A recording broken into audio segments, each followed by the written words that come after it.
Sebelum kita masuk dalam PA, mari kita berdoa.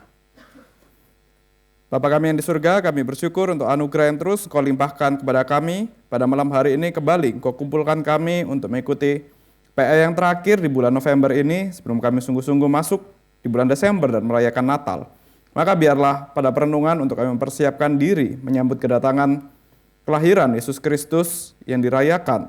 Kelahiran 2000 tahun yang lalu, sambil kami juga menantikan kedatangan Kristus yang kedua nanti. Biarlah Engkau yang pimpin kami dalam PA ini untuk kami boleh mengerti, dan hati pikiran kami sungguh boleh disiapkan untuk menyambut kedatangan Kristus. Biar Engkau yang pakai hamba untuk menyampaikan kebenaran firman-Mu. Dalam nama Tuhan Yesus kami berdoa. Amin. Sebelum saya mulai membahas atau membuka Alkitab, saya ada pertanyaan dulu. Kira-kira menurut Bapak Ibu, siapa Nathan yang dimaksud di sini? Ada yang bisa jawab? Siapa Nathan ini sebenarnya? Nabi Nathan. Bujul bilang Nabi. Pada setuju semua atau ada alternatif jawaban lain? Keturunan Salomo? Lebih tepatnya keturunan Daud. Coba kita, tadi Pak Jason ya, kita buka Lukas pasal 3 ayat 31.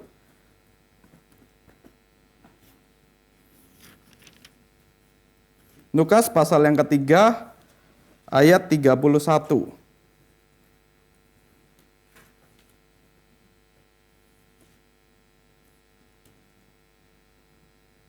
Kita baca bersama-sama, 1, 2, 3. Anak Melea, anak Mina, anak Matata, anak Nathan, anak Daud. Jadi kalau kita lihat dari Lukas pasal 3, dari ayat 23 sampai 38, kita melihat silsilah Tuhan Yesus menurut Maria. Ini di sini disebutkan ada nama Nathan, anak Daud. Kemudian kita buka Sakaria pasal 12 ayat 12.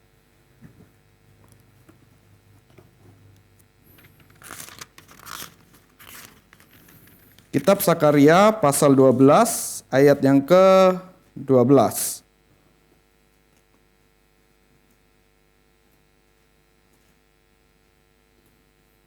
Sudah ketemu? Kita baca bersama-sama.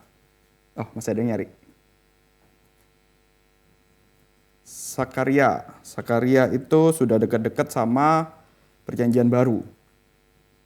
Di bagian paling akhir Perjanjian Lama. Oke, kita baca bersama-sama Sakaria pasal 12 ayat 12. 1, 2, 3. Negeri itu akan meratap setiap kaum keluarga tersendiri, kaum keluarga keturunan Daud tersendiri, dan istri mereka tersendiri. Kaum keluarga keturunan Nathan tersendiri, dan istri mereka tersendiri. Jadi di sini kita melihat ada satu hal yang menarik. Ada satu anak dari Daud yang bernama Nathan, yang selama ini kita sering lupa anak ini. Lebih umum kita tahu anak Daud yang mewarisi perjanjian dari Daud, itu kan Salomo. Karena kita sudah terbiasa dengan silsilah menurut Matius. Tapi kalau silsilah menurut Lukas, ternyata bukannya Lukas memasukkan Salomo, tapi justru memasukkan Nathan. Kenapa begitu? Nanti kita akan bahas. Kenapa ada perbedaan antara Matius yang memasukkan Salomo, sedangkan Lukas itu memilih untuk memasukkan Nathan ketimbang Salomo. Jadi bisa ditampilkan PowerPoint-nya. Jadi dari sini kita bisa melihat Nathan ini juga adalah anak Daud. Ya kalau kita buka bagian lain dari Alkitab, kita buka dari 2 Samuel pasal 5 ayat 14.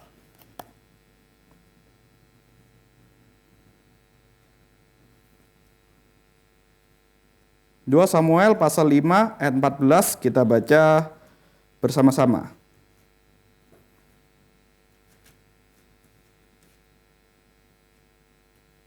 2 Samuel 5 ayat 14. Kita baca 1, 2, 3. Inilah nama anak-anak yang lahir bagi dia di Yerusalem. Semua, Soab, Nathan, Salomo. Jadi kita bisa melihat Nathan itu adalah saudara dari Salomo. Sama-sama dari istri Betsyeba. Anak Daud dari Betsyeba. Selain Salomo, ternyata ada Simea, Sohab, dan Nathan. Nah inilah nanti yang akan disebut oleh Lukas. Nathan yang adalah anak dari anak dari Daud dan Betsyeba. Jadi ada perbedaan silsilah di sini yang tadi sudah sempat saya katakan. Lukas itu memasukkan Nathan. Sedangkan Matius, kalau kita lihat Matius pasal 1 ayat 6, itu yang dimasukkan Salomo. Maka secara kesimpulan di awal, nanti kita akan lihat kenapa bisa sampai pada kesimpulan ini.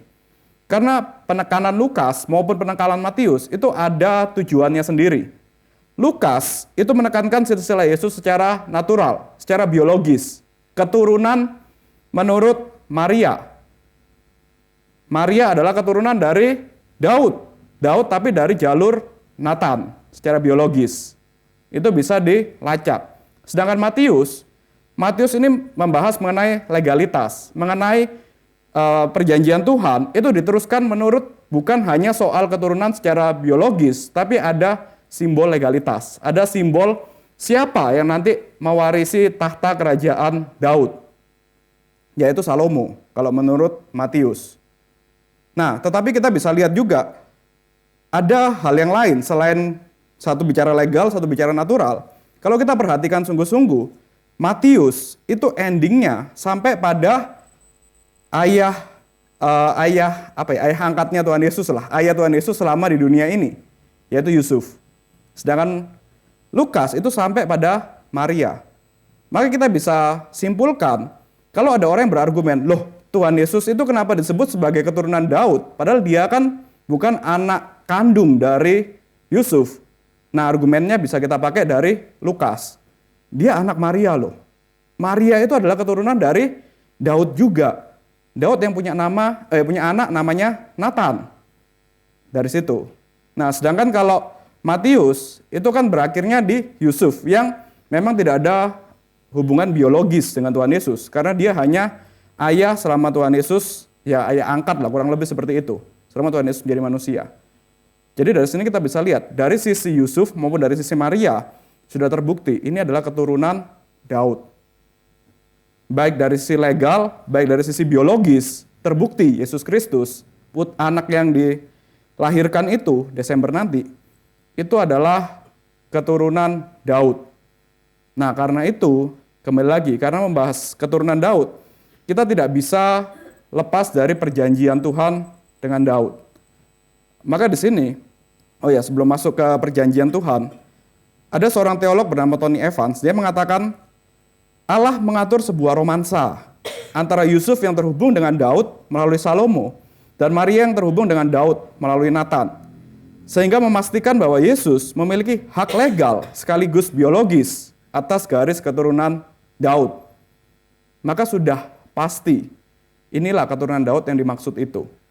Baik dari biologis maupun dari legal, itu sudah jelas. Nah, sekarang kita masuk pada poin selanjutnya.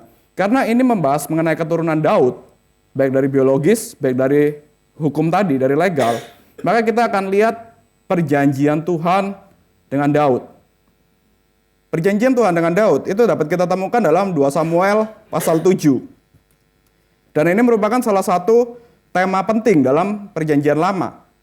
Ada benang merah dari Kejadian sampai Maleaki, satu benang merah yang setiap cerita itu selalu terulang, selalu Tuhan ungkapkan lagi, yaitu perjanjian Tuhan dengan umatnya.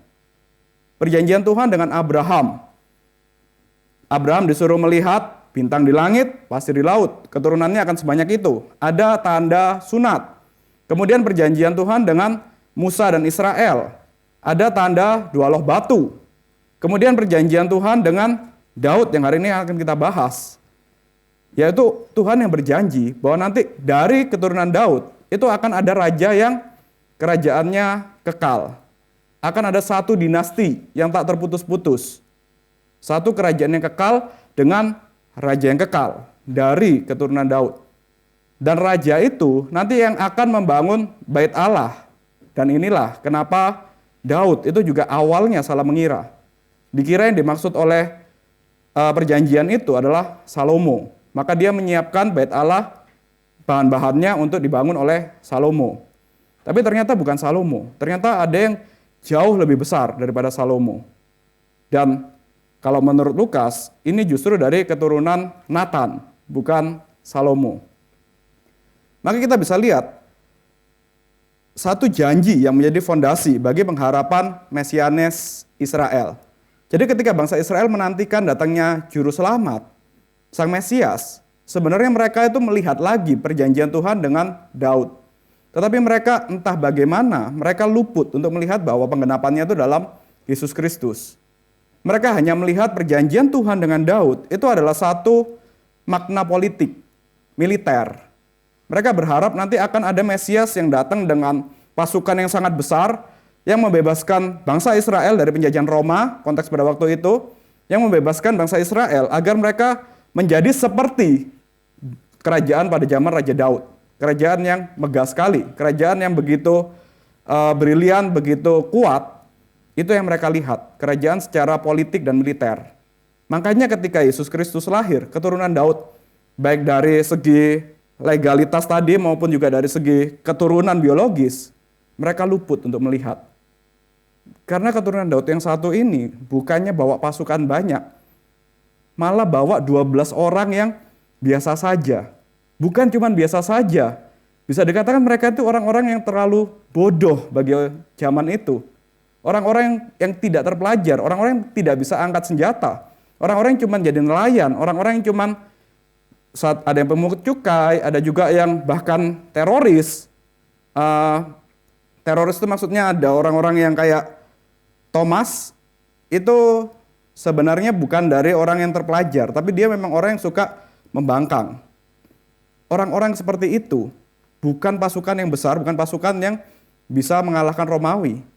Maka ketika, apalagi setelah itu Tuhan Yesus mati di atas kayu salib, orang Yahudi pada waktu itu, orang Israel, langsung mengatakan bukan ini keturunan Daud yang dimaksud.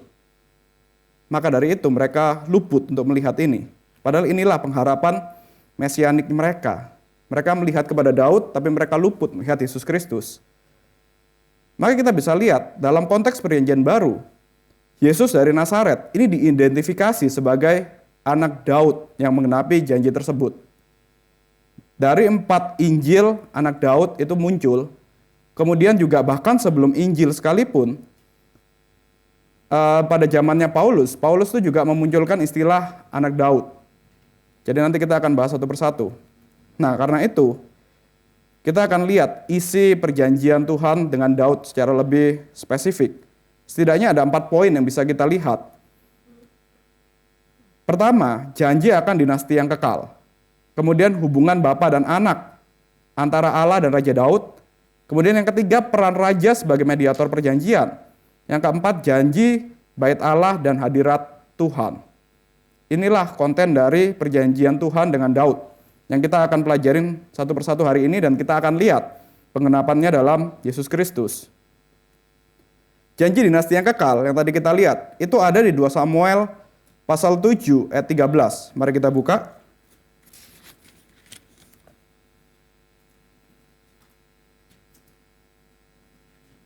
Dari ayat 12, saya baca ayat 12, Bapak Ibu ayat 13. Apabila umurmu sudah genap dan engkau telah mendapat perhentian bersama-sama dengan nenek moyangmu, maka aku akan membangkitkan keturunanmu yang kemudian, anak kandungmu, dan aku akan mengokohkan kerajaannya.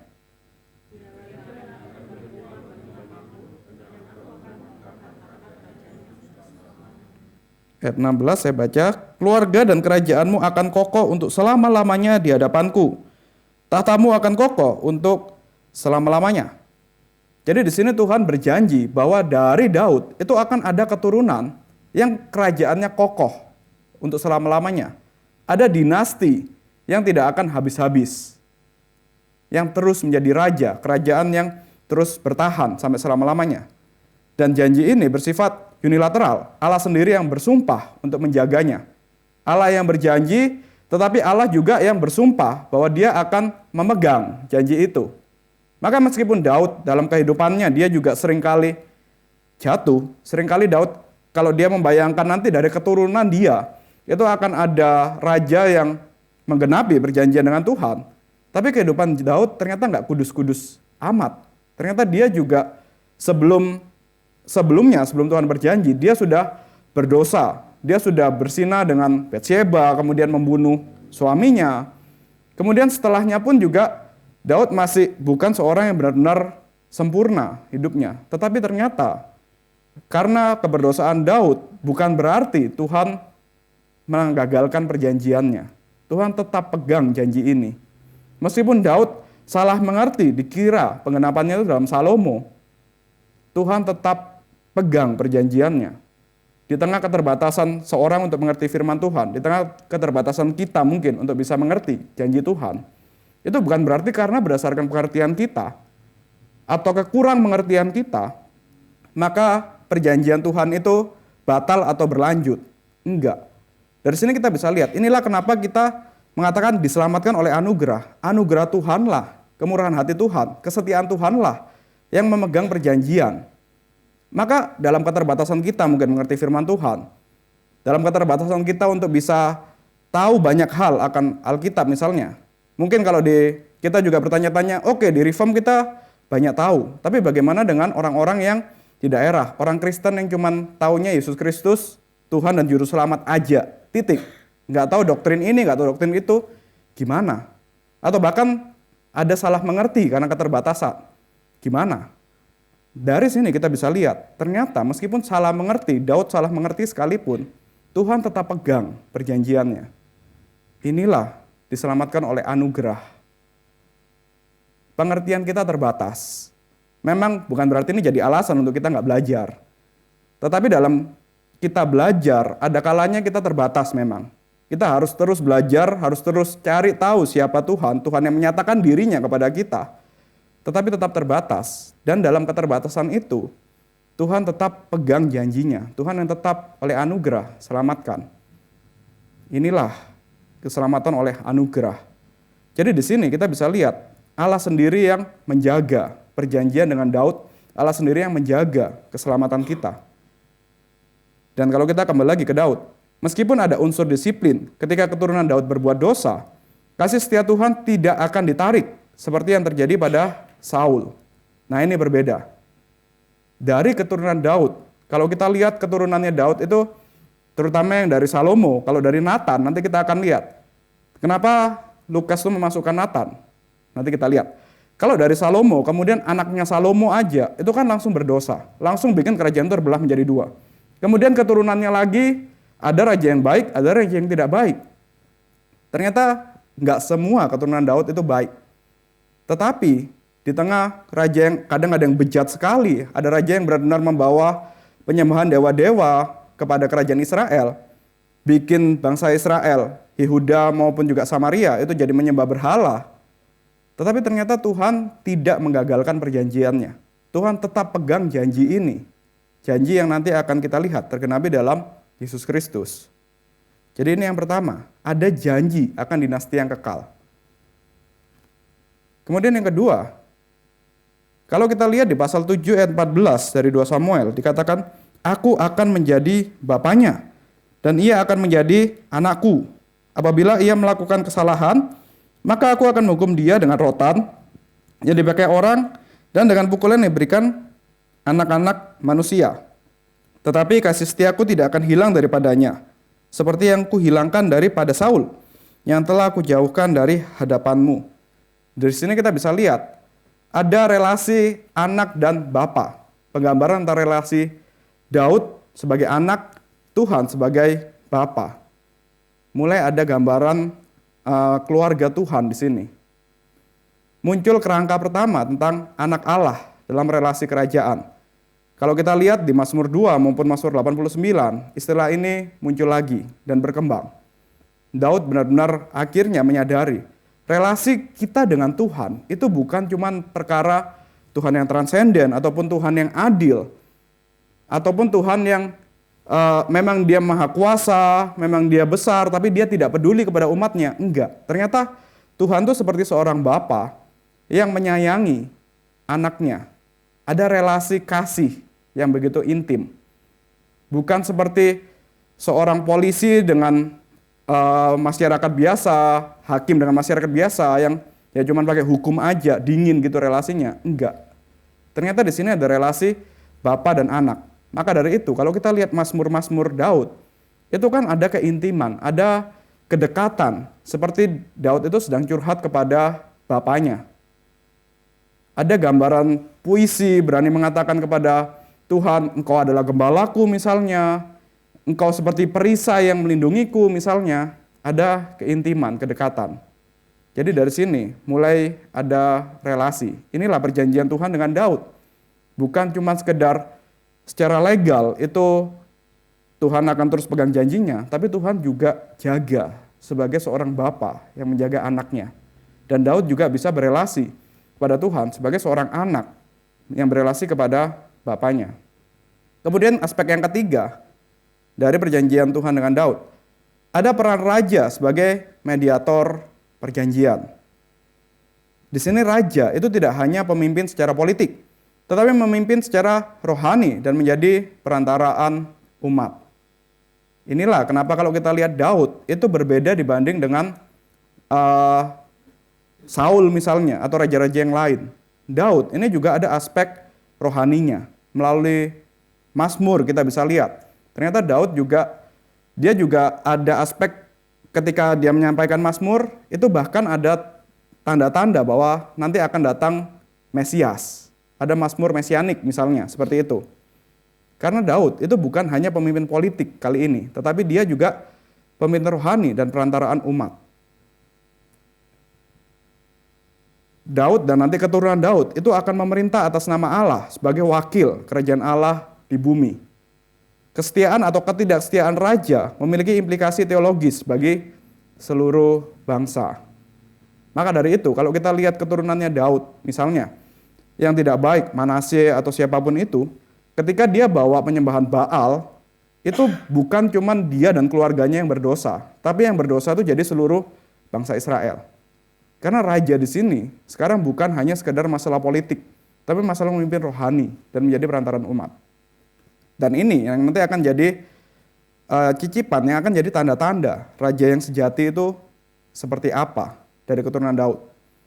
Kemudian yang selanjutnya, janji bait Allah dan hadirat Tuhan. Keturunan Daud yang dinantikan itu akan membangun bait Allah sebagai pusat pemerintahan umat Allah, pemerintahan Allah. Jadi akan ada hubungan antara bait Allah, kerajaan, dan raja yang menjadi fondasi bagi teologi kerajaan Israel. Dan menjadi dasar bagi tindakan Yesus untuk membersihkan bait Allah sebagai tindakan kerajaan. Nah inilah kenapa kalau kita langsung lompat ke keturunan itu adalah Yesus Kristus. Kenapa Tuhan Yesus tuh ketika di dunia berinkarnasi, dia harus menyempatkan untuk membersihkan bait Allah. Karena ada hubungannya dengan ini. Bait Allah itu akan menjadi pusat dari pemerintahan umat Tuhan. Dari pemerintahan umat Tuhan yang ada di bumi ini. Memang konteksnya pada waktu itu, sampai Tuhan Yesus naik ke surga, itu bait Allah ya cuman tempat mereka beribadah. Tapi kalau kita ingat lagi perjalanan bangsa Israel dari Mesir menuju tanah Kanaan, bait Allah itu yang menjadi pusat. Kemah pertemuan itu yang menjadi pusat. Di mana bangsa Israel harus jalan, harus berhenti. Itu kemah pertemuan yang jadi senternya, selalu. Kemudian ketika bangsa Israel harus menyerang bangsa yang lain misalnya, bait Allah harus, tabut perjanjian itu harus dibawa. Itu menunjukkan bahwa tabut perjanjian, bait Allah, kehadiran Tuhan, itu sebagai pusat pemerintahan. Nah, pada konteksnya zaman Israel ketika Tuhan Yesus datang pertama kali, memang bait Allah pada waktu itu cuman jadi tempat ibadah aja. Tapi nanti ketika Tuhan Yesus datang lagi kedua kali, dia membawa Yerusalem yang baru. Akan kembali lagi, tempat kehadiran Tuhan, kemah pertemuan itu akan jadi bagian yang paling tengah. Sedangkan kita yang masuk di bumi baru, langit baru itu, kita akan berkemah dalam tanda kutip, kita akan tinggal. Itu di sekitar bait Allah itu, kemah pertemuan yang tengah itu. Kehadiran Yesus itu akan ada di tengah. Itulah nanti yang akan jadi pengharapan eskatologi kita. Pengharapan raja yang akan memimpin. Dengan senternya itu bait Allah. Dan jangan dimengerti bait Allah yang hari ini yang lagi diperebutkan oleh di Yerusalem itu yang diperebutkan oleh Islam, Kristen dan Yahudi, bukan bait Allah itu. Tapi itu bait Allah yang nanti yang Tuhan Yesus akan bawa dalam kedatangan yang kedua kali. Jangan salah mengerti. Kalau salah mengerti, kembali lagi kita akan melihat ini seperti bangsa Yahudi melihat. Kedatangan keturunan Daud itu adalah raja politik. Enggak, kita lihatnya itu nanti dia akan bawa realita bait Allah yang baru, Yerusalem baru. Tempatnya di mana itu ya itu misteri, kita nggak tahu. Memang ada kemungkinan di bait Allah itu, tapi bukan bait Allah yang sekarang itu yang kita perebutkan. Itu semua masih kemungkinan. Kita lihat saja nanti. Kedatangan Tuhan Yesus yang kedua membawa Yerusalem baru itu seperti apa. Maka dengan demikian, perjanjian Daud itu adalah perjanjian kerajaan yang mengarah pada figur raja ideal yang akan memerintah selamanya. Bukan hanya sekedar Salomo ataupun raja-raja keturunan Daud yang secara biologis tadi, yang itu sebentar memimpin kemudian akan mati juga. Yang dimaksud oleh perjanjian Tuhan dengan Daud itu adalah raja yang kekal. Bukan sekedar raja yang manusia biasa. Maka dari itu kita masuk poin yang kedua. Bagaimana perjanjian ini tergenapi dalam silsilah Yesus Kristus. Gelar anak Daud adalah salah satu gelar paling awal dan paling mendasar tentang Yesus. Mari kita buka Roma 1 ayat 3.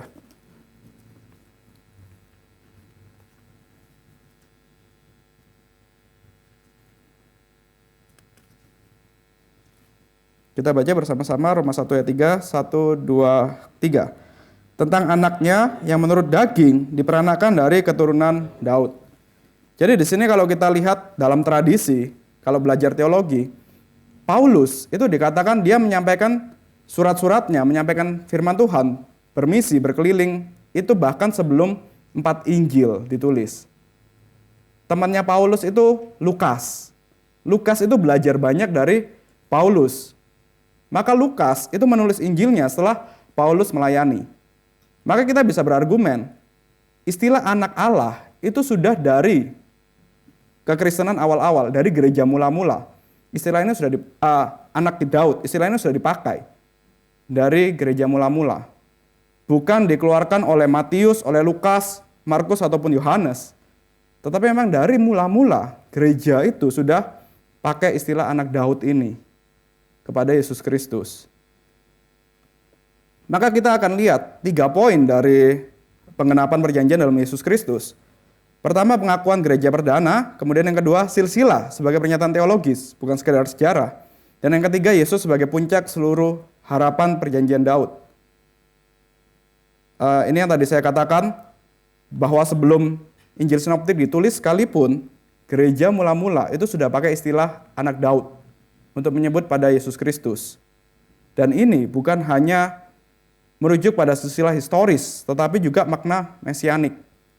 Kenapa begitu? Kembali lagi, kita harus lihat poin yang tadi, janji Tuhan kepada Daud. Ada janji seorang raja yang kekal. Ada janji seorang raja yang memerintah bukan hanya politik saja, tapi yang nanti akan jadi wakil Tuhan dalam menyampaikan firman Tuhan, memimpin secara rohani, dan juga yang akan jadi perantara antara Tuhan dan manusia. Raja, imam, dan nabi. Itu sudah muncul dalam perjanjian dengan Daud. Nah, maka ketika dikatakan ini anak Daud, itu bukan cuma masalah biologis, tapi ada masalah janji yang diteruskan tadi, yang digenapi. Bukan cuma silsilah historis, tapi makna mesianis. Kemudian kita lihat poin yang kedua, silsilah ini sebagai pernyataan teologis. Para penulis Injil tidak sedang menyusut catatan genealogis modern. Kalau kita hari ini terutama ya Bapak Ibu yang dari Batak misalnya, itu kan bisa nyusun genealogisnya itu benar-benar urut sekali. Sampai sekarang kalau tanya urutan keberapa, itu sudah ada angkanya sendiri. Nah, kalau kita lihat Alkitab tuh memang ada urutan yang seperti ini. Dari Matius, dari Lukas, itu bagus sekali. Tapi tujuannya bukan sekedar mengurutkan Yesus Kristus ini urutan keberapa dari Abraham, urutan keberapa dari Daud. Tapi ini masalah identitas Yesus Kristus sebagai yang menggenapi perjanjian dengan Abraham, yang menggenapi perjanjian dengan Daud. Jadi bukan sekedar urut-urutan secara biologis aja. Ada unsur penggenapan perjanjian dalam identitas Yesus Kristus. Makanya Matius itu mencatat detail sekali, urutannya juga tepat sekali, 14 baru Yesus Kristus, seperti itu. Jadi klaim anak Daud bukan soal biologi, melainkan soal identitas Mesias dan penggenapan janji Allah. Dan karenanya Yesus adalah puncak seluruh harapan perjanjian Daud. Yesus memenuhi seluruh aspek perjanjian Daud yang tidak pernah diselesaikan oleh Salomo atau para raja berikutnya, yaitu tahta yang kekal. Kok bisa tahtanya kekal? Karena Yesus Kristus memang dari awal dia adalah pencipta segala sesuatu, dia adalah Tuhan yang bertahta atas segala sesuatu. Tetapi kalau kita lihat ketika dia berinkarnasi, kemudian dia menebus umatnya, menebus kita, mati di atas kayu salib, 3 hari kemudian dia bangkit. Raja-raja yang lain dibatasi oleh kematian, sedangkan yang satu ini justru mengalahkan kematian. Maka batas dari kematian tadi itu sudah kalah oleh Yesus Kristus. Dia bangkit, tapi kemudian setelah 40 hari kemudian naik ke surga, duduk di tahtanya, berkuasa atas seluruh ciptaan sampai selamanya. Tidak ada yang membatasi. Kalau raja-raja yang lain kan selalu terbatas. Ratu Elizabeth misalnya yang kemarin 2 tahun lalu atau tahun lalu ya, meninggal, termasuk yang paling lama memimpin, tapi juga meninggal juga, terbatas. Raja siapa, presiden siapa juga terbatas. Hanya yang bangkit dari kematian dan naik ke surga, duduk di tahtanya, yang tidak terbatas. Inilah janji yang tidak bisa digenapi oleh Salomo dan keturunan Daud yang lain. Hanya keturunan Daud yang satu ini yang bisa, tahtanya kekal. Kerajaan yang tidak binasa, kerajaan mana? Kerajaan Daud, itu kan juga sudah, kita bisa bilang sudah selesai lah. Kalau dari keturunan Israel yang sekarang, nama presidennya siapa? Netanyahu. Netanyahu, siapa yang berani jamin kalau dia pure, benar-benar 100%, nggak ada half blood-nya, benar-benar 100% keturunan Daud? Enggak kan? Nggak ada yang bisa menjamin itu. Bangsa Israel yang sekarang, itu bangsa Israel yang berbeda dengan keturunan Abraham, yang benar-benar murni. Kalau kita telusuri, harusnya kan perjanjian Tuhan itu nggak boleh half blood, nggak boleh menikah dengan keturunan lain, dengan bangsa lain. Samaria aja itu dimusuhin karena gara-gara mereka nikah campur. Nah sekarang kita lihat di Israel ada nggak yang benar-benar pure blood? Nggak ada, sudah beda. Jadi benar-benar sudah nggak ada kerajaan ini. Kalau kita lihat kerajaan yang lain, Mesir, Cina, Mesir yang tua itu juga, Mesir yang sekarang berbeda. Cina yang dulu sama Cina yang sekarang, yang kerajaan dinasti-dinasti sama yang republik sekarang, itu kan juga berbeda. Hanya satu kerajaan yang tidak binasa, yang kekal sampai selamanya, sampai Tuhan Yesus datang kedua kali, justru semakin dimuliakan, yaitu kerajaan Allah, gereja. Gereja tidak akan binasa. Gereja sudah 2000 tahun berjalan kalau kita menghitungnya dari kenaikan Tuhan Yesus ke surga. Tapi kalau kita hitungnya mundur lagi dari zaman Abraham misalnya, sudah berapa ribu tahun? 4.000 tahun, 6.000 tahun, gereja terus ada. Kerajaan Allah terus ada. Dan nanti ketika Tuhan Yesus datang kedua kali, entah berapa ribu tahun atau entah mungkin dekat, mungkin jauh, gereja akan terus ada. Dan justru semakin dimuliakan dengan kedatangan Yesus Kristus. Sedangkan kerajaan yang lain, ketika Yesus Kristus datang, berhenti. Nah, inilah perbedaannya. Kerajaan yang tidak akan binasa. Itu ada pada justru kita yang menikmatinya. Umat perjanjian, jemaat, gereja. Kemudian yang ketiga, kedudukan sebagai anak Allah sepenuhnya. Daud, dia memang dia juga termasuk sebagai anak Allah tapi adopsi, bukan anak Allah dalam artian yang sesungguhnya. Hanya Yesus Kristus kan yang memang dari kekal dia adalah anak Allah. Diperanakan bukan diciptakan. Daud tetap adalah ciptaan. Meskipun dia mengatakan, iya dia juga termasuk anak-anak Allah, tapi anak-anak Allah secara adopsi, bukan secara yang sebenarnya. Hanya Yesus Kristus, anak Allah yang sepenuhnya. Kemudian pembangunan bait Allah yang baru. Ini yang kita paling nikmati hari ini. Salomo itu memang bangun bait Allah secara fisik. Memang dia bangun bait Allah yang megah sekali, yang besar sekali. Tapi kemudian hancur ketika zaman Babel menyerang. Kemudian juga Herodes coba untuk membangun bait Allah lagi. Yang juga nggak bertahan lama. Setelah Tuhan Yesus naik ke surga, tidak lama kemudian Romawi dengan seorang jenderal bernama Jenderal Titus itu menyerang Yerusalem dan menghancurkan bait Allah yang dibangun Herodes. Hari ini bait Allah yang diperebutkan oleh Islam, Kristen dan juga Yahudi yang ada di Yerusalem. itu juga ya cuman kayak gitu. Kalau kita lihat, mungkin kalau kita ke sana kita bisa mengagumi arsiteknya, kita bisa kagum, oh ini tempat indah sekali ya, bagus sekali ya. Tapi kehadiran Allah sudah nggak ada sama sekali di sana. Nggak ada lagi kemuliaan Tuhan di bait Allah itu. Terus di mana sekarang kemuliaan Tuhan? Di mana kehadiran Tuhan? Melalui gerejanya, melalui tubuh Kristus, bait Allah yang sejati, yang dibangun oleh Yesus Kristus. Kita bisa menikmati bagaimana kita melayani, bagaimana kita memberitakan Injil. Ternyata di daerah-daerah yang awalnya gelap, di Indonesia misalnya, awalnya gelap, kemudian Injil masuk, jadi ada terang, ada harapan. Disinilah penggenapan yang sejati dari pembangunan bait Allah, yaitu melalui gereja, tubuh Kristus. Bukan bangunan fisik lagi, tapi secara organis melalui kita semua. Kembali lagi, ini Yesus Kristus yang membangun. Maka kalau kita lihat gereja hari ini, kalau kita kembali lagi ke pengertian ini, kita juga nggak bisa mengatakan, oh saya yang meletakkan batu bata di gereja ini, saya yang mendirikan gereja ini. Enggak, itu tetap Yesus Kristus yang membangunnya. Kalau hari ini GRI Cikarang bisa besar, memang Tuhan pakai pendiri-pendiri, memang Tuhan pakai hamba-hamba Tuhan untuk memulai. Tapi tetap yang menjadi sumbernya, landasannya itu Yesus Kristus. Kita bersyukur Tuhan pakai pendeta-pendeta untuk memulai gereja ini. Tapi untuk pertumbuhannya, kita juga bersyukur Tuhan pakai pendeta-pendeta untuk memberikan pertumbuhan. Tapi di balik itu semua, yang membangun, yang menumbuhkan, itu Yesus Kristus. Inilah penggenapan dari perjanjian Daud. Maka di sini Yesus Kristus bukan hanya penerus Daud, tetapi Daud yang diperbarui, yang lebih mulia daripada Daud. Raja eskatologis yang dijanjikan. Nah, sekarang kita masuk poin yang ketiga, yang menjadi pertanyaan kita mungkin. Lalu kenapa? Kalau itu memang penggenapan perjanjiannya dalam Yesus Kristus, kenapa ada perbedaan antara Matius dan Lukas? Kenapa Matius bilangnya keturunan Salomo, sedangkan Lukas keturunan Nathan? Kembali lagi seperti poin di awal sekali tadi, ini masalah penekanan pada kerajaan dan legalitas.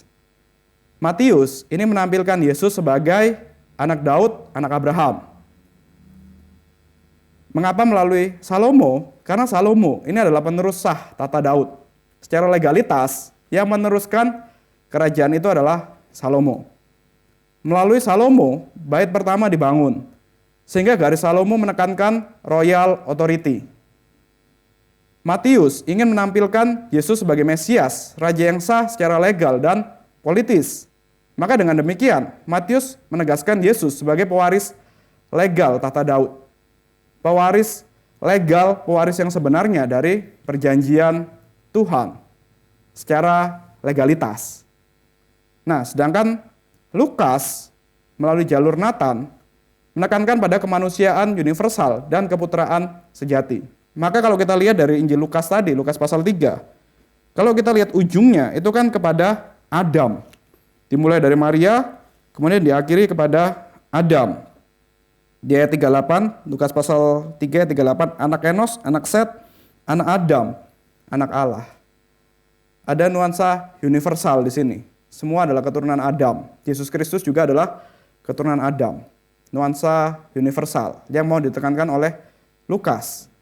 Dia adalah anak Allah yang universal. Jalur Nathan ini yang menarik. Dengan Lukas memasukkan, dan by the way, Lukas ini dokter. Kalau dokter, tentu dia lebih suka, kalau Matius itu kan seorang pemungut cukai. Dia suka hal-hal yang legalitas gitu kan. Namanya pemungut cukai, ada aturannya, ada hukumnya, gimana memungut, dan nanti kasih ke negara mana, pungutannya berapa, itu semua ada hukumnya, ada aturannya. Makanya Matius suka yang legalitas. Sedangkan Lukas, ini seorang dokter. Makanya dia suka cari yang hubungannya biologis, genealoginya biologis. Yaitu kita bisa lihat ada dua penekanan yang menarik. Tapi di sini Tuhan juga pakai. Kesukaan Lukas akan hal-hal yang dokter yang genealogis itu, ternyata itu juga menunjukkan dari sini. Jalur Nathan itu menghindari garis raja-raja yang jatuh dalam kemerosotan spiritual. Maka kita bisa lihat kalau ada orang yang argumen, keturunan Yesus Kristus di Matius itu kan banyak juga yang dosanya macam-macam lah. Ada yang namanya Jekonia misalnya keturunan nenek moyang Yesus Kristus yang dari Matius, itu dosanya parah sekali sampai dikutuk oleh Tuhan, tapi masuk juga dalam keturunannya Yesus Kristus. Terus gimana? Berarti ini keturunan yang berdarah dong, keturunan yang buruk dong. Nah, kita bisa pakai, kalau menurut Lukas, enggak juga tuh. Kalau dari keturunannya Maria ternyata enggak disebutkan, ada dari raja-raja yang merosot secara spiritual. Maka di sini, bapak-bapak gereja ini juga menafsir bahwa silsilah Lukas sebagai silsilah Maria untuk menegaskan bahwa Yesus sungguh keturunan Daud menurut daging. Secara biologis, benar-benar keturunan Daud. Karena dia dikandung dalam rahim Maria. Meskipun memang oleh Roh Kudus, tapi dikandung dalam rahim Maria, dia adalah anak Maria. Dia secara keturunan juga keturunan Daud menurut daging. Dengan demikian, Lukas menampilkan Yesus sebagai keturunan Daud sejati. Bukan sekedar pewaris legal, tetapi pewaris melalui tubuh manusiawinya. Maka secara kesimpulan, Matius menekankan aspek kerajaan dan legalitas. Sedangkan Lukas menekankan aspek kemanusiaan dan keputraan sejati, putra tunggal yang sejati. Keduanya menegaskan realitas teologis yang sama. Yesus adalah anak Daud yang dijanjikan itu. Baik dari biologis, baik dari legalitas, dia adalah anak Daud yang dijanjikan. Maka bagaimana gereja hari ini menanggapi perjanjian ini? Pengakuan Yesus sebagai anak Daud adalah pengakuan bahwa ia adalah Raja Mesianik dan anak Allah. Maka gereja harus menjaga keseimbangan antara kemanusiaan historis Yesus, keturunan Daud menurut Lukas, dan keilahiannya, anak Allah yang melampaui Daud. Yang kita bisa lihat ya mungkin mengikuti silsilah Matius. Maksudnya di sini bagaimana? Biasanya kalau menjelang Natal, itu akan ada orang-orang yang berkhotbah mengatakan, Yesus akan lahir di hatimu, Yesus lahir di hatimu. Yang penting Yesus, kau rasakan Yesus, kau percaya Yesus. Apakah dia 2000 tahun yang lalu benar-benar lahir? Kita tidak tahu, kita tidak usah peduli itu. Yang penting Yesus Kristus lahir di hatimu, ada damai di hatimu. Nggak bisa, itu penekanan terlalu satu sisi, terlalu kemesianiknya ke Tuhannya Yesus Kristus. Padahal secara historis, Yesus Kristus benar-benar anak Daud. Secara biologis, dia benar-benar lahir 2000 tahun yang lalu, ada di dunia ini. Ada catatannya yang jelas mengatakan dia memang manusia sejati. Nah, ini penting, karena kalau kita hanya melihat Yesus Kristus sebagai Tuhan saja, tapi tidak benar-benar berinkarnasi, tidak benar-benar berdaging, tidak benar-benar keturunan Daud secara biologis, maka yang mati di atas kayu salib itu siapa? Rohnya saja. Kalau rohnya saja yang menebus kita yang ditebus apanya? Rohnya saja. Kemudian yang bangkit juga siapa? Roh Yesus Kristus saja. Lalu pengharapan kita waktu nanti bangkit dari kematian, itu seperti apa? Jangan-jangan cuman roh saja juga. Jadi kita tidak bisa untuk melepaskan secara historis Yesus Kristus itu benar-benar lahir. Benar-benar keturunan Daud secara historis. Bukan hanya secara legalitas. Tapi kalau historis saja, tanpa kita lihat legalitasnya, tanpa kita lihat dia adalah anak Allah yang sejati, kita bisa masuk dalam teologi liberal. Oh iya, memang ada seorang keturunan Daud, namanya Yesus Kristus, memang dia orang yang baik, dia mau mati untuk umatnya. Dia seorang yang patut diteladani. Dia seorang yang memang secara moral baik sekali, saya kagum kepada orang ini. Tapi saya tidak tahu kalau dia juru selamat, saya tidak tahu kalau dia Allah. Yang penting saya lihat kagum aja. Nah, itu juga sisi ekstrim yang lain. Itu salah.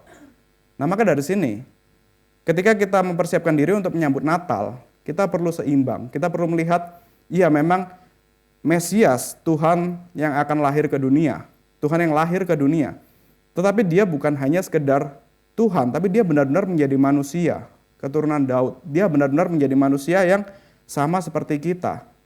Ketika dia mati di atas kayu salib, dengan tubuhnya, dengan benar-benar sebagai manusia juga, menebus kita sebagai umat Tuhan, sebagai dia juga merasakan sakit yang kita alami, merasakan penderitaan yang kita alami, maka dia bisa menjadi wakil kita. Harus seimbang. Maka ya kalau zaman dulu ada gereja-gereja tuh berjuang melawan Gnostik, ajaran yang cuma percaya Yesus Kristus sebagai spiritual aja, dunia ide, belum tentu Yesus Kristus benar-benar lahir, itu sudah dilawan dari zaman dulu. Kalau kita kembali lagi jatuh ke sana, kita mau merayakan Natal tapi cuman menikmati suasananya aja, nggak mau belajar kemanusiaannya Yesus Kristus, sama aja kita balik lagi ke tantangan zaman dulu. Kita sedang ngikutin ajaran Gnostik. Kemudian aplikasi yang kedua, gereja hari ini. Apa yang bisa dilakukan dalam misi? Kerajaan yang dijanjikan kepada Daud kini hadir dalam gereja yang multinasional. Gereja yang bukan di Yerusalem saja, bukan Yahudi saja, bukan Israel saja. Gereja yang multinasional. Di Indonesia ada gereja, di Korea ada gereja, di seluruh dunia ada gereja. Maka sebagaimana dicatat dalam Matius 8, mari kita buka. Matius pasal 8 ayat 11-12.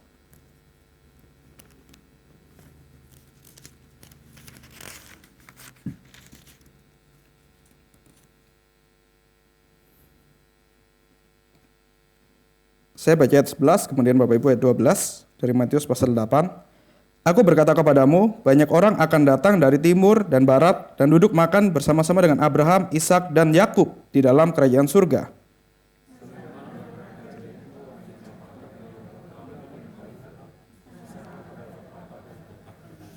Ya, jadi kita sekarang bisa lihat maksud dari ayat ini apa, pengenapannya bagaimana. Maksudnya pengenapannya dalam gereja sekarang. Orang-orang dari bangsa-bangsa lain, dari bangsa Indonesia justru diundang untuk masuk.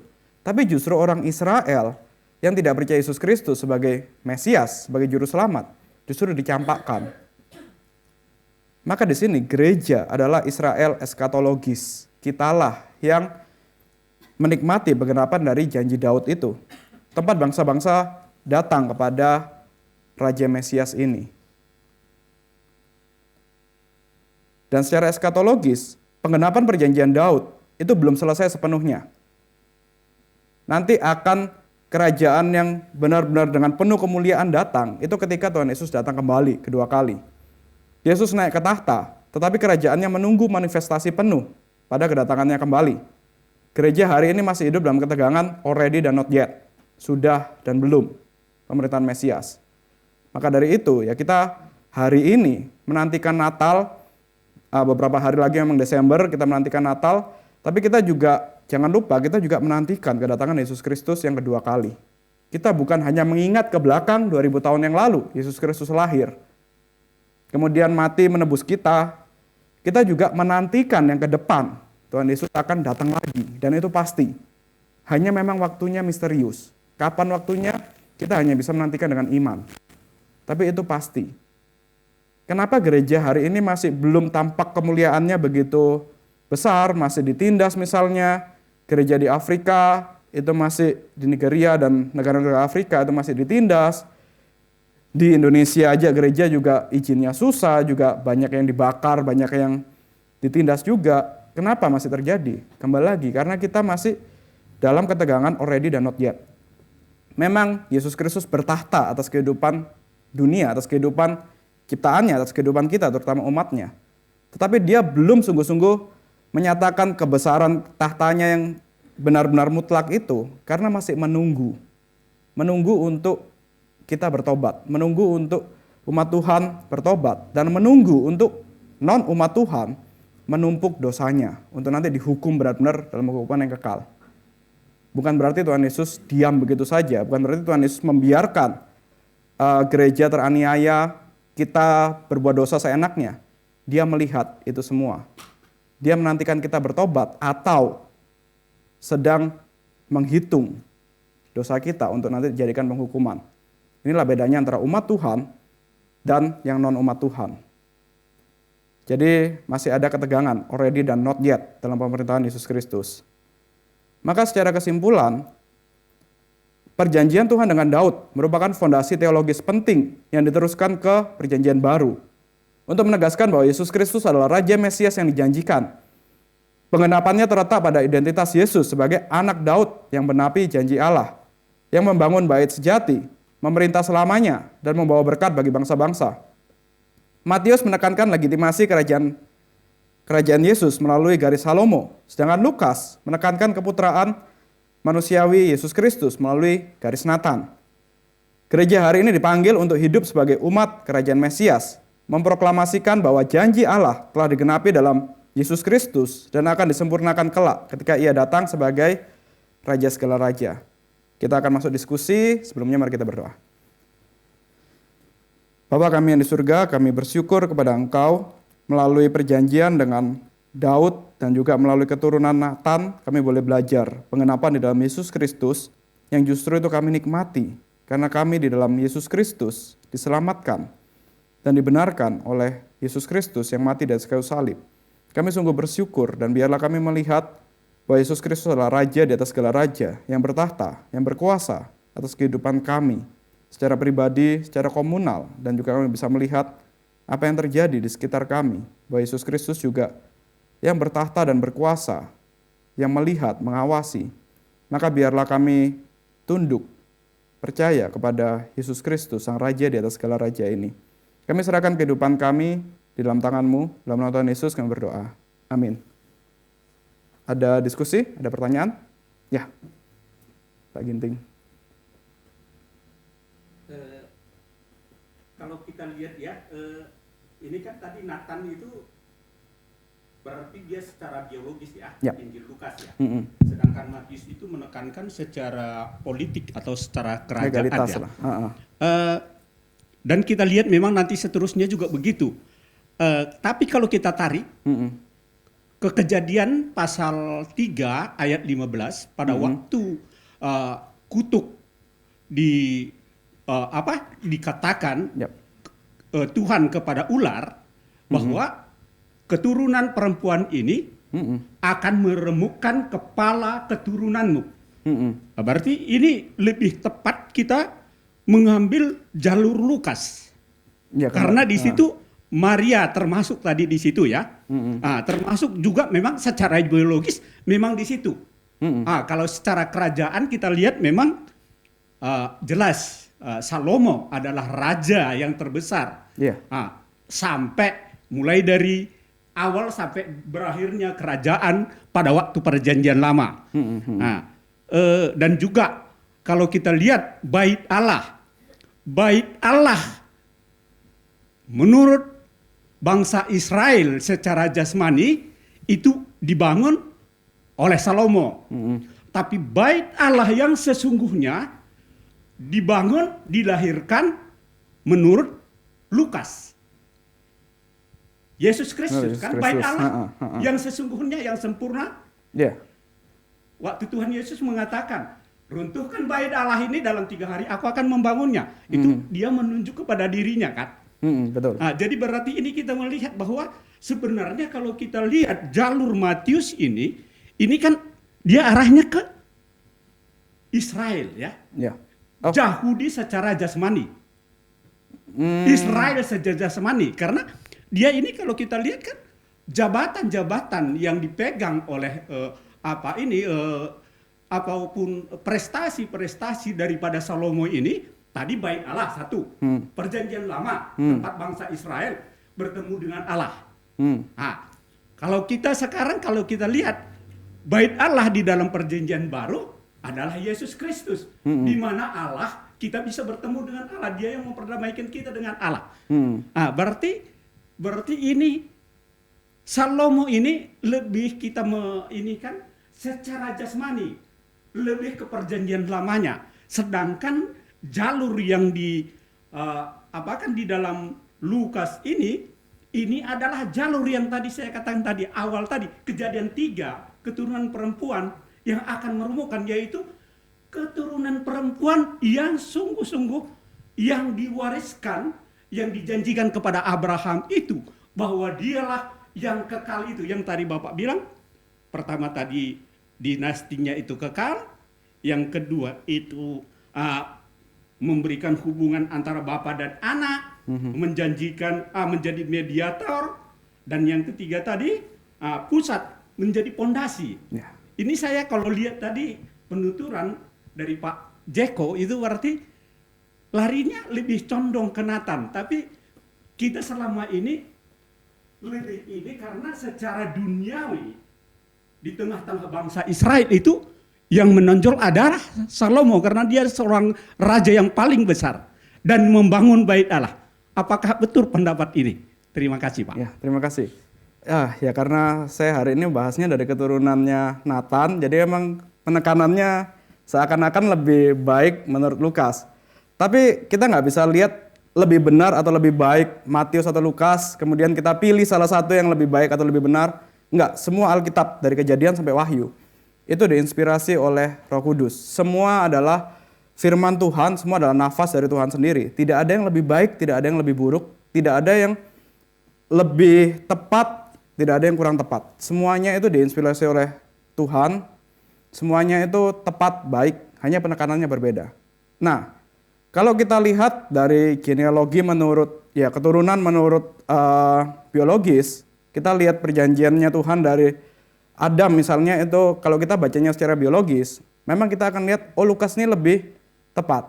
Tapi jangan lupa, Matius, itu dia memang memasukkan nama Salomo, tapi yang ditekankan bukan Salomo. Coba kita lihat, Matius pasal 1. Dari ayat 1 dan 2 aja, kita bisa lihat. Dari ayat 1 lah. Inilah kenapa Matius menekankan dari pasal 1 ayat 1, sebelum dia mulai silsilahnya, dia bilang begini, inilah silsilah Yesus Kristus, anak Daud, anak Abraham. Siapa yang pegang perjanjian, Tuhan berjanji kepada Daud dan kepada Abraham. Nah, jadi kalau di sini Matius itu mau menekankan penggenapan perjanjian itu ada dalam anak Daud, anak Abraham, Yesus Kristus ini. Jadi penekanannya Matius lebih kepada lihatlah janji itu. Janji kepada Daud dan janji kepada Abraham. Sedangkan penekanannya Lukas, lihatlah keturunan yang menurut Adam tadi, perjanjian kepada Adam, itu adalah Yesus Kristus menurut keturunan perempuan. Tapi dua-duanya ini akan saling, kalau kita bacanya cuma satu Lukas aja, kemudian kita buang Matius, kita akan lihat, jadi janjinya Tuhan itu cuma nanti akan ada yang keturunan dari wanita itu yang akan mengalahkan iblis. Titik. Keselamatan kita ya cuma soal saya menang atas iblis, udah itu aja. Titik. Nah, tapi kalau kita lihat dengan Matius juga, ternyata ada penggenapan janji ya. Bukan cuma saya menang atas iblis dengan saya percaya Yesus Kristus, tapi ternyata ada janji yang diwariskan juga, yang diberikan, digenapi melalui Yesus Kristus, yang sekarang saya nikmati. Saya punya saudara-saudari yang jumlah banyaknya itu kayak bintang di langit, pasir di laut. Saya punya janji akan tanah, mungkin selama kita hidup di dunia, kita berjuang untuk cari tanah mungkin, untuk kita tinggal, mungkin kita perantauan terus selama di dunia ini. Tapi saya punya satu janji tanah yang kekal di surga. Kan jauh lebih indah daripada sekedar ngomong, nanti karena percaya Yesus Kristus, iblis saya kalahkan. Enggak, itu. Jadi kalau kita lihat, dua-duanya ini sama-sama penting, Pak Ginting. Kita nggak bisa pilih Lukas kemudian buang Matius atau sebaliknya, pilih Matius buang Lukas. Tapi dua-duanya harus kita lihat secara seimbang. Itu. Berarti sebenarnya lebih enak ya, berarti berhenti di Daudnya ya. Karena ini jadinya kalau kita lihat kan memang ada seperti uang ketiga juga kemarin itu kan ada juga dua ya. Jadi Yehuda dan Taim ya, keturunan Abraham, Yusuf ya, itu hak kesulungan itu, tapi hak kesulungan secara tanah, itu larinya ke si Yusuf, keturunan Yusuf, tapi mengenai pemerintahan kerajaan, itu tadi lari ke Daud itu tadi kan, Daud dan Salomo, itu larinya ke Yehuda. Jadi sekarang pun seperti ini. Jadi ada dua kesulungan itu di sini, ada dua juga kan.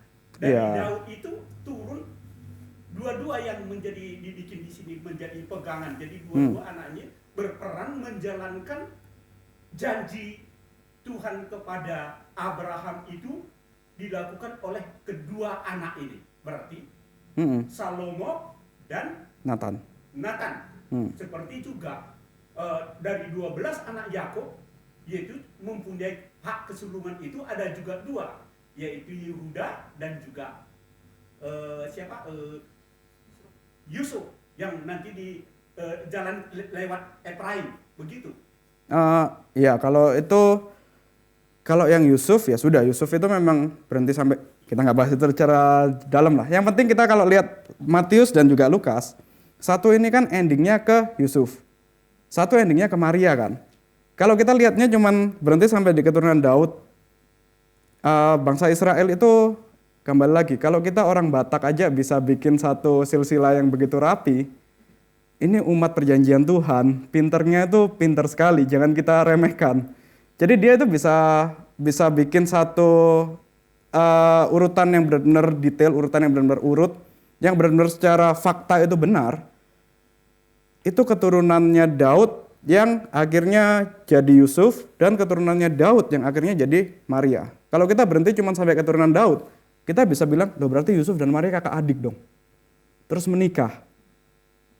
Waduh, gimana tuh? Nah, tapi kalau kita bisa urutkan dari keturunan Yusuf dan juga dari keturunannya Maria, ternyata ada silsilah yang memang tampaknya berbeda tapi akarnya satu.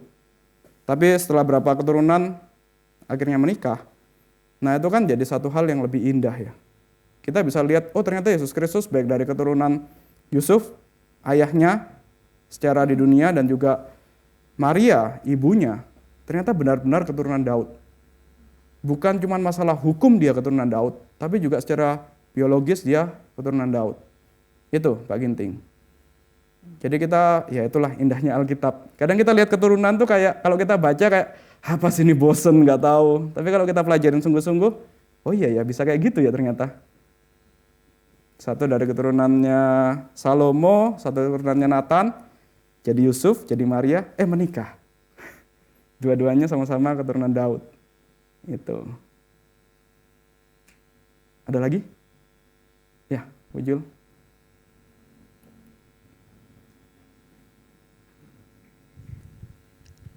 Pak, terima kasih ya. Tadi Kak Jeko tuh bilang kita harus menjaga keseimbangan historisnya Tuhan Yesus tadi. Kalau tadi Pak Jeko justru mengingatkan kita sisi mesianiknya Yesus Kristus. Yang penting Yesus Kristus lahir di hati gitu kan.